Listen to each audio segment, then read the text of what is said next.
Kamusta mga ate, kuya, beshi? Si Chari po ito mula sa The Sun, Moon, Stars, PH Tarot. Ipapaalam ko lang po na ito po ay isang general read o pangkahalatang pagbabasa at maaring hindi lahat ay magtugma sa inyong sitwasyon. I-check din nyo ang inyong Moon, Rising at Venus sign. Baka doon mas tumugma ang read para sa inyo.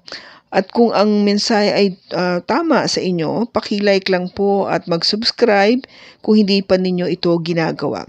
Okay, mag-umpisa na po tayo.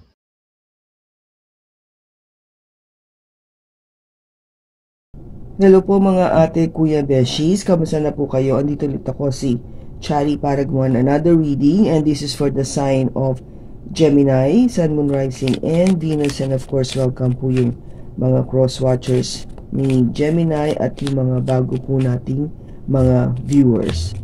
So tignan po natin ngayon kung ano po yung mensahe na ating pong mabasa para sa inyo, Gemini. Kasi ang gagawin po natin ngayon ay tatanong natin kung ano yung magandang mga bagay na parating pagdating sa inyong kaperahan o sabihin natin career, trabaho o kaya yung negosyo. And then ang susunod doon na reading ay para sa pamilya at ang huli ay para sa pag-ibig. Okay?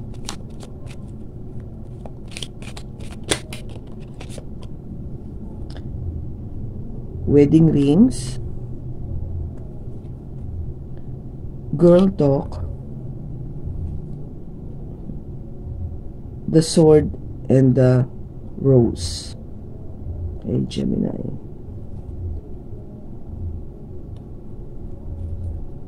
Isa natin para sa trabaho, career, o negosyo para kay Gemini.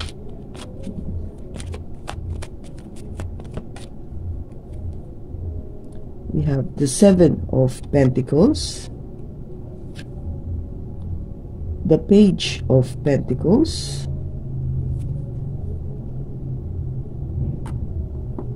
the Lovers card, the Hermit, and the Knight of Pentacles. Bottom niya is the Death card. Okay, Gemini. So, ang unang card mo pagdating sa kaperahan, career, trabaho, negosyo. Alam mo, matagal ka nang nag-iintay o matagal mo na itong pinagmumuni-muni. Kung ba, iniisip-isip mo na to. Pinaplano. Yung kung ba, pinapangarap. No? Yung hindi madalian, kung ba. Sabihin natin, nag-upisa ka mga ilang taon na, no? Pabalik. Mga sabihin natin dito, kasi Seven of Pentacles to eh. Sabihin natin, more than 7 years, no? More than 7 years. So, pwedeng 10 years, 15 years, no? Ganon. Kaya ganon katagal na yung inyong pinag-iisipan. No?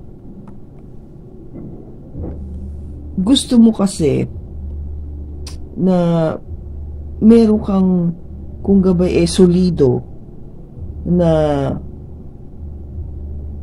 gagawin or pupuntahan, no? Something very solid at talaga na magbibigay sa'yo ng magandang pag-uumpisa o isang parang ito yung sign, no? This is like sending messages to you that whatever, no, kung ano man yung iniisip mo dito o pinaplano na matagal na gawin, humingi ka na parang go signal kay God o sa universe na baka ito na yung umpisa o hudyat na dapat kung umpisahan na yung aking pinaplano o minimithi na mangyari. So, ito yung mensahe na yon, okay? Kasi gusto mong, kung gaba parang gusto mong sigurado, no? You want to be sure the timing is right, no? Tama yung timing, tama yung proyekto na gagawin, tama yung pag-iisip ko na ito na nga yung dapat kong bigyan ng pansin o tutukan. Ngayon, with the Lovers, which is, this is your card, this is like, kung ano man itong pinaplano mo rito, o iniisip, mapanegosyo, sabihin natin, magpalit ng career, lumipat ng kumpanya, no? Kung ano man yan, take it as it resonates, Gemini, kasi marami kayo no? So, kung ano yung naiisip nyo, it has to be something na talagang really, really, kung ano yung gustong-gusto mo. What you really love to do. No? Yung talagang tipong passionate ako dito. Gustong-gusto ko to. Nasa puso ko to Diba? Na para ko gawin. Yung decision na to, na gawin ko na, umpisahan ko na. It has to be that. Ganon. Yung ganon katindi. Okay? Kasi nga, with the Hermit, matagal mo itong pinag-isipan.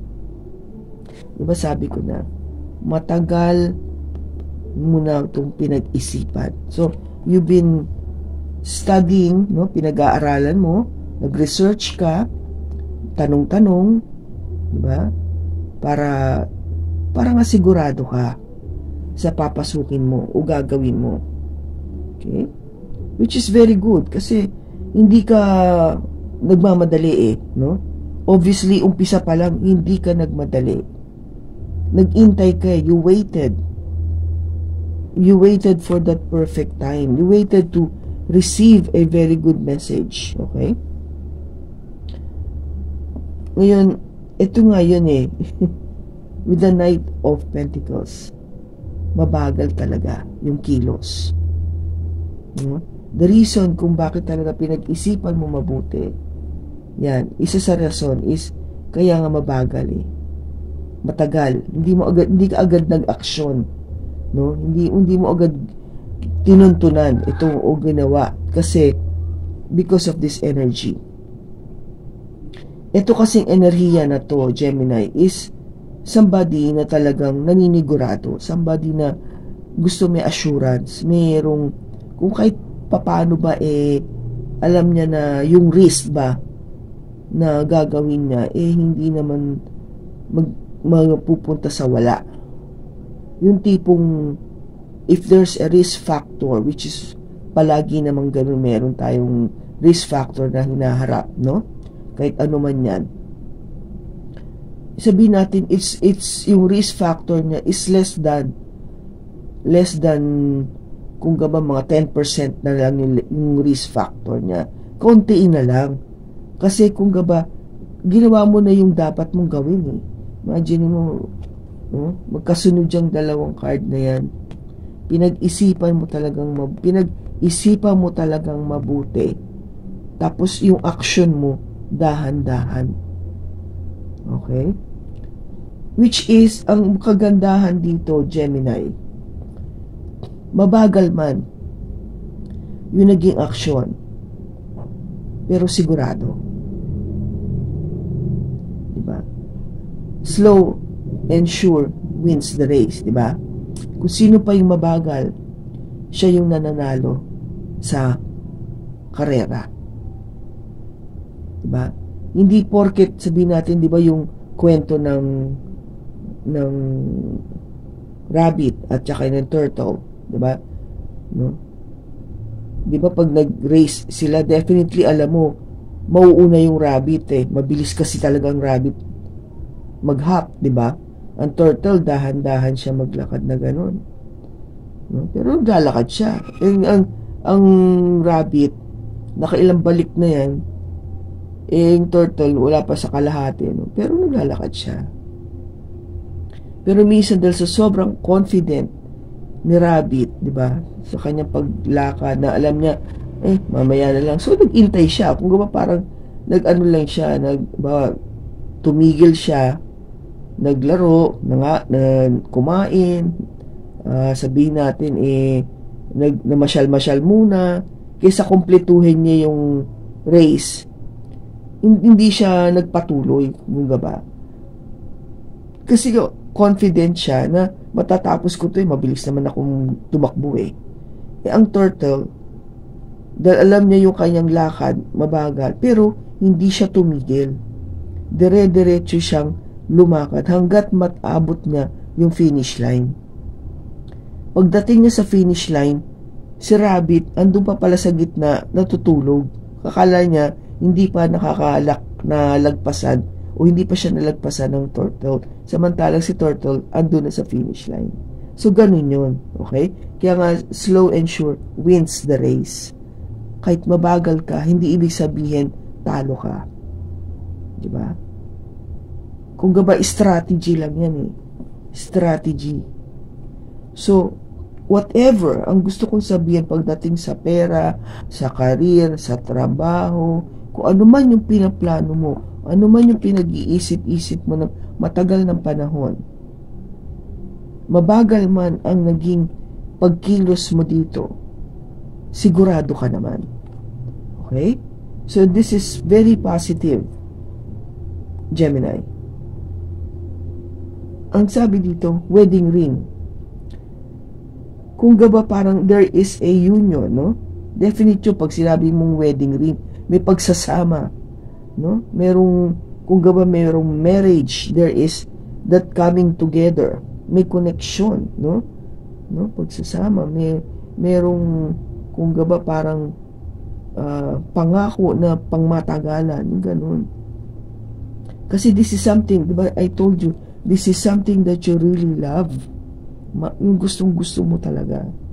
Nagaling talaga sa puso mo. Kaya, sisiguraduhin mo kung ano man itong pinaplano mo, iniisip mo, Gemini, talagang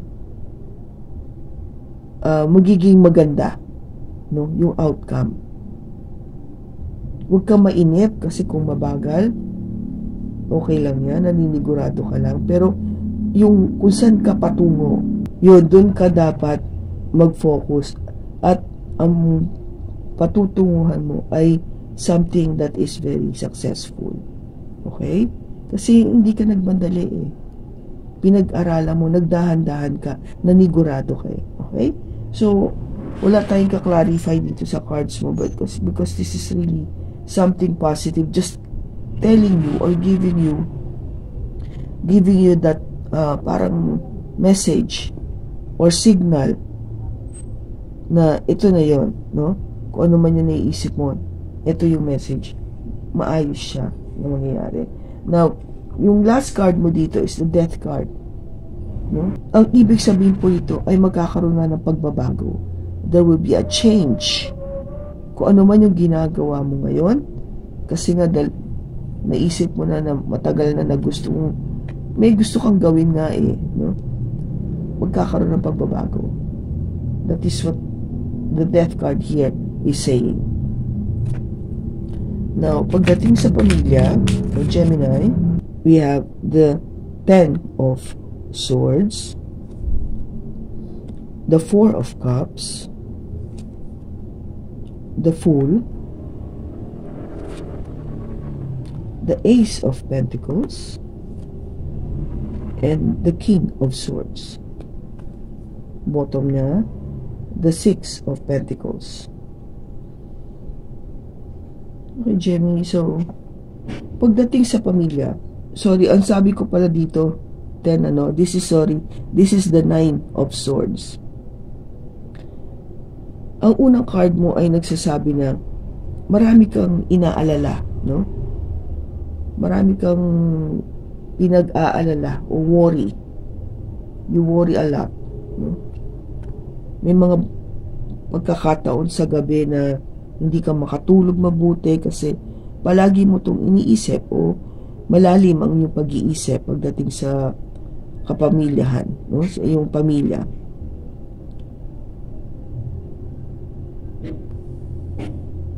Pwede kasi na kung bakit marami kang iniisip, baka maraming problema, o merong pinoproblema, no? Meron kang inaalala, no? You're worried for someone in your family, kaya naiisip mo to.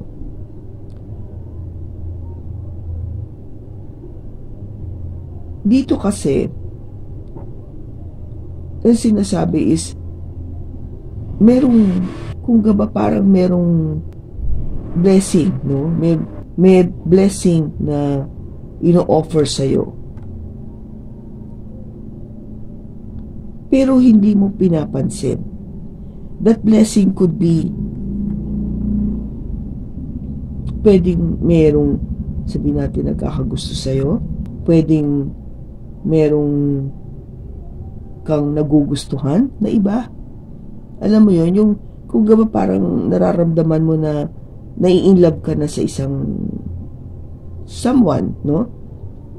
Pero hindi ka totally makapag-desisyon na gawin ito, na magkaroon ng relationship dito sa tao na to, kasi naiisip mo yung pamilya mo, no?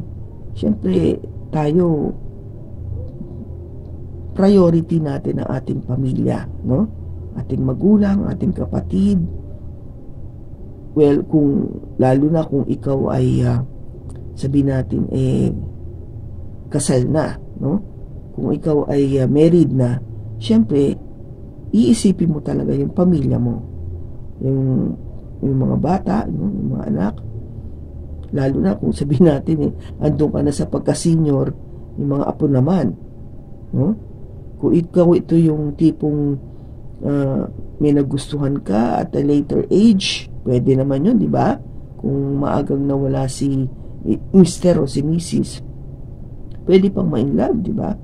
Pero iniisip mo yung pamilya mo.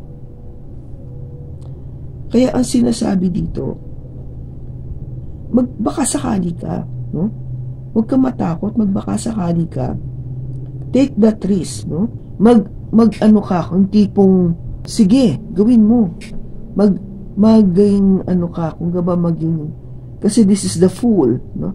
To be a bit foolish. Yung ba parang, sige lang, yung hindi na masyadong nag-iisip o nagpaplano, parang kung ano man yung gusto mong gawin, a-action ka kaagad. Ganun. Kasi dito, kung titignan mo, di ba, parang ayaw mo kumilos nag-iisip ka, no? Tinitignan mo tong tatlong kupita, yung mga taong involved dito, kasi sinasabi mo, pupunta na ako, alis na ako, gagawin ko na yung dapat kong gawin. Di ba? Magkaiba sila di ba? Kaya sinasabi nga dito, kaysa upo ka lang na upo dyan, nag-iisip, gawin mo na, umaksyon ka. Kasi ang kapalit nun ay panibagong pag-uumpisa. It's a new beginning, Gemini. Kung ano man ito na ino-offer sa'yo, o yung gusto mong mangyari, na sabihin natin to be in a relationship with someone, is a very good sign to say na, oo, magkakaroon na ako ng panibagong pag-uumpisa. Which is something very good. Kasi, kita mo, this is the Ace of Pentacles, na very solid, nakikita, nahawakan. Hindi siya yung pangarap lang, kung ba. Totoo siya na pag-uumpisa. And gusto mo kasing i-communicate yun, masabi sa pamilya mo, no? Yung kung sino man yung involved dito na member of the family. You wanted to really have a very honest to goodness personal talk, no? To communicate, to express itong nakikita natin dito, to express this feeling na merong may niisip ko siya, but I'm worried, no? Nag-worry ako kasi baka, alam mo na, baka hindi tanggapin ng pamilya ko, may mag-oppose, hindi magustuhan. Alam mo yon, yung may kukontra. Kaya ang sinasabi dito with the Six of Pentacles, kailangan give and take lang naman. Diba? Give and take. Kasi kung ikaw nagawa mo naman yung share mo as part of the family when it comes to being responsible sa mga pagtulong sa pamilya, ngayon binibigyan ka ng oportunidad na lumigaya muli, ma-inlove muli. Hindi ba dapat lang na maging masaya yung pamilya mo para sa'yo? Yun lang naman eh. Give and take. No? Patas lang. Kasi sabi dito, girl talk. No? Usapang pambabae. Kaya nga ito yung panahon na you need to spend time with your friends, no? Usap-usap kayo ng mga kumare nyo, mga barkada nyo, mga katropa. Kasi gusto mong gusto mong marinig din yung side o opinion o kung ano gusto sabihin ng mga kaibigan mo pagdating sa inyong sitwasyon. Wala naman sama doon, di ba? Or gusto mo rin naman na kung ikaw ay nakaranas dito na sabihin natin something na hindi yung nakakapag-bother na nahirapan ka. Siyempre, di ba, one of the best way to unload that feeling is to share it with your closest friends, no? So ito yung maybe to have that conversation. Hindi mo man masabi agad lang sa pamilya, but at least you can share it with people that really care for you, no? Nagmamahal talaga sa iyo, na maiintindihan ka kung anong dapat gawin. Okay. So yun lang naman. Ang anong pinaka-advice nga kasi is magbigayan. Okay, it's not a bad thing to fall in love again, lalo na kung matagal nang wala. Kasi nga, either mag-pass away na siya, no? Or naghiwalay kayo noon, may na-meet kang bago, okay lang, di ba? Yung kung gabay yung obligasyon natin sa pamilya, it has to have that parang boundaries eh. Hindi naman pwedeng tuloy-tuloy. Kasi, paano ka? Di ba? Parang, ito na yung oportunidad for you to be happy. Palalagpasin mo ba yan because nagwo-worry ka sa pamilya na hindi matanggap? Have you tried to talk to them? Let them know na ganito yung sitwasyon? Nag-oppose na ba sila? Kasi the only way to find out is really to talk. Open up. Diba? Have that conversation. An honest conversation. Malay mo nga, baka they'll be very happy for you. No? Parang now, they'll be very happy for you. Kasi kung gaba, nakita naman nila, nagsakripisyo ka eh. Okay? So, yun na natin. Ano ba dapat natin clarify? Let's just clarify one. Bakit andito yung 9 of Swords? We have the Page of Wands, the Hierophant, and the Emperor. Ang wino-worry mo is a passionate message, no? Or a message regarding your relationship, or it could be your marriage, no? Yung message sa iyong asawa or sa ka-relationship mo. And this person, maybe you're dealing either with a Taurus or a Aries, o meron siya nito sa kanilang chart. Somebody is very domineering, no? Yung talagang siya yung boss, ako masusunod. Hindi pwede. Ganon. Or it has to be somebody from the family na tipong father figure, no? Kasi ito yung nakakatanda. Pwedeng matandang kapatid o yung tatay o lolo na ganung level o edad. Somebody na talagang mataas yung kanyang, kung gaba rango o posisyon sa pamilya. Somebody who's being respected. And I think you're afraid or pinag-iisipan mo na baka walang approval, sign of approval itong tao na to. Pagdating sa, alam mo na, kung ano man yung sitwasyon mo, Gemini. Okay? Pagdating dito sa relationship, yun yung wina-worry mo. Okay? So, kaya nga, kung yun ang worry mo is, sabi ko nga sa inyo, mag-usap lang. Talk. Kapag either sa friends or kausapin mo yung pamilya. Now, tingnan natin sa love life.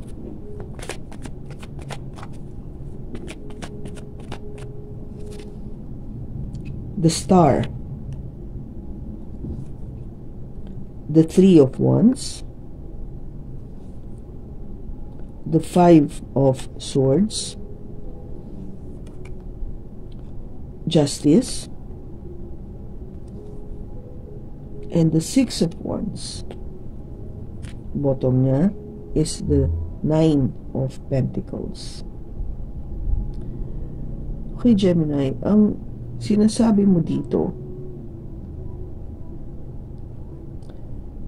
meron ka na namang winish, no? Parang yung umpisa dito, meron kang pinagdasal o iniintay. Meron kang manifestation pagdating sa pag-ibig, sa relationship. And matagal mo na rin tong iniintay-intay na dumating, makilala, di ba? Mangyari. Pakawari mo kasi para makaramdam ka man ng tagumpay, no? For you to feel kahit papano that I won. Nananalo ko. Na wala akong, yung tipong alam mong wagi ako, kahit papano, meron dumating. Hindi ako na zero, hindi ako na bokya. And yung pag-asa ko na magkaroon ng relationship at magkaroon ng asawa eventually, no, to lead to marriage, andoon. Kasi syempre, kung feeling ko nga kung mangyayari yun, no, yun yung gusto ko na maging o magpatungo sa isang seryosong relasyon o patungo kami sa pagiging kami na mag-asawa. Kasi doon ko nakikita yung aking tagumpay pagdating sa pag-ibig. This is where I would feel successful or happy, no? Pagdating sa relationship. Because sa ngayon nga, as of now, single ka no? This is more for a single Gemini, okay? Single ka and you are doing very well, no? Okay ka naman, may pera, may career, nabibili mo lahat ang gusto mo, you're so independent, so you're fine. Pero syempre, hindi mo maaalis the fact that you have wanted, no? You are wanting, or been praying, or asking, or wishing that love, to have a relationship, to be married, to be with someone, to have a partner in life. Kung gaba parang gawin nating legal ito, no? Legal. As in Mr. and Mrs. Ganun.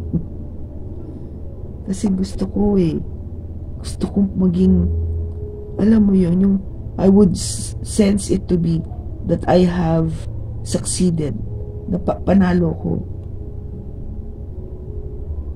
Okay? Kasi minsan, di ba, okay nga, nakukuha mo lahat, meron ka nito.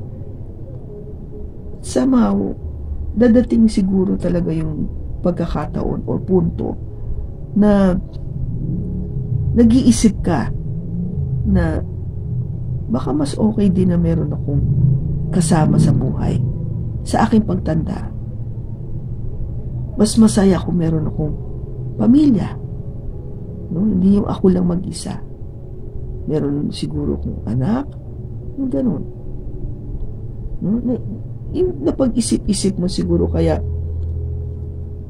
eto, di ba? Nag-wish upon the star ka eh. And ang sabi dito, the swords and rose. Gusto mo kasing magkaroon ng, sabihin natin na clarity.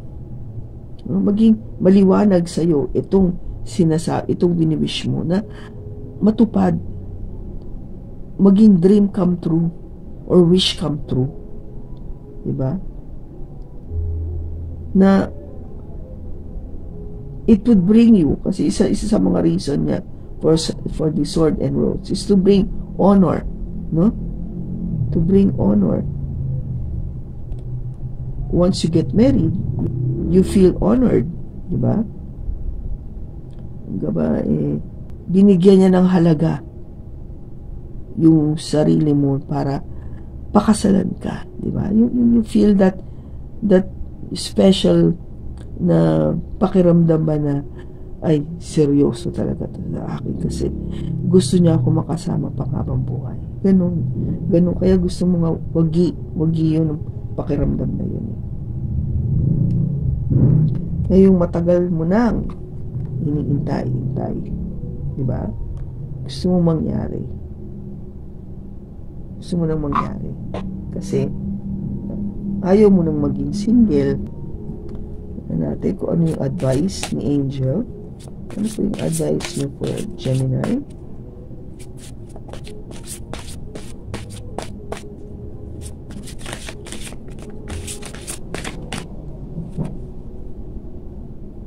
Peaceful resolution. So, matahimik na solusyon ang kailangan dito. So, ano bang gusto mong maging matahimik? Yung number one, of course, yung concern mo sa family, na sana nga matanggap nila kung ano man yung wino-worry mo, no? Kung iniisip mo na baka yung, sabi ko nga itong emperor, dito kasi tingin ko ito yung wino-worry mo eh, this person. It's either your father, your older brother, or maybe a lolo, no? Or uncle, somebody na talagang merong ano sa'yo, may tawag dito, yung may power over you, na wino-worry mo yung kanyang magiging opinion o kanyang paano niya tatanggapin yung sitwasyon na yan. What is that peaceful resolution? Is, sabi nga dito is, you talk. Mag-usap. Yun lang naman para maging maayos lahat. Pagdating sa love, dadating yung peaceful na resolution na yan, which is, it will be on God's perfect timing. Diba? Nag-wish ka eh, iniintay mo. Alam naman ni God yung gusto mo. You will receive that. But you have to be patient about it. Kasi ngayon nga, okay ka naman eh. It will come when you least expect it. Hindi mo inaasahan na dating siya. Okay? And of course, pagdating sa pera, sabi ko nga, matagal mo na itong pinapangarap, pinaplano, kung ano gusto mong gawin. Mabagal man ang pagkilos, pero sigurado. And that is one peaceful resolution. Hindi nagmamadali. Diba? So, okay lang yan. You just wanted to be sure na talagang ito na nga yung gusto mo kasi ang gagawin mong ito is something that is very close to your heart. Okay? So, kung ano man yung gagawin mo, Gemini, I think God is saying, okay lang, huwag ka magmadali, mag-usap, magiging successful ito. Okay? So, kung kanino mang Gemini, itong nakuha natin na enerhiya. Sana nakatulong ito sa iyo ng malaki. Maraming salamat sa pagsama mo sa akin sa pagbasa na ito. Sa susunod po muli, ingat ka and God bless.